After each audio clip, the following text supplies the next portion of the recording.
একটা সত্য ঘটনা। লিবিয়ান এক যুবক, নাম তার আমির। সে রওনা দিয়েছিল সৌদি আরব হজ করার জন্য। এয়ারপোর্টে পৌঁছানো মাত্রই তার নামে একটা সমস্যা হয়েছিল।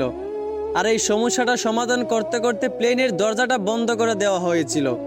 পাইলটকে অনেক রিকোয়েস্ট করা হয়েছিল যে দরজাটা খোলার জন্য, কিন্তু পাইলট দরজা খোলার অনুমতি দিলেন না। অবশেষে আমিরকে রেখেই প্লেন উড়াল দিল। সবাই তখন আমিরকে সান্ত্বনা দিতে লাগলো যে হতাশ হয় না, হয়তো তোমার ভাগ্যে নাই।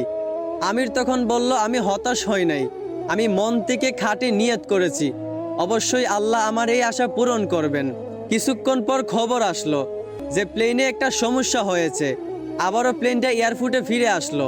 এয়ারপোর্টে আসার পর প্লেনের সমস্যাটা সমাধান করার পর আবারও পাইলটকে রিকোয়েস্ট করা হলো দরজাটা খুলে দেওয়ার জন্য, কিন্তু পাইলট আবারও আমিরকে না নিয়েই প্লেন নিয়ে উড়াল দিল। আবারও সবাই আমিরকে সান্ত্বনা দিতে লাগলো যে হতাশ হয় না, হয়তো তোমার কপালে নাই। আমির আবার বলল, আমি মন থেকে খাঁটি নিয়ত করেছি, আমি হতাশ হইনি, আমি আল্লাহর উপর ভরসা রেখেছি, অবশ্যই আল্লাহ আমার মনের আশা পূরণ করবেন। কিছুক্ষণ পর আবার খবর আসলো প্লেনের মধ্যে আবারও একটা সমস্যা দেখা দিয়েছে। প্লেনটা আবারও এয়ারপোর্টে ফিরে আসলো।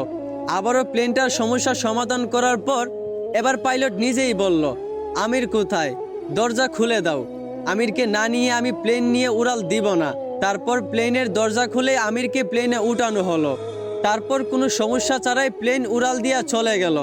পুরো বিশ্ব এই দৃশ্য দেখে অবাক হয়ে গেছিল। আসলে এইখান থেকেই বোঝা যায় যে একজন মুসলমানের খাঁটি ইমানের পাওয়ার কত।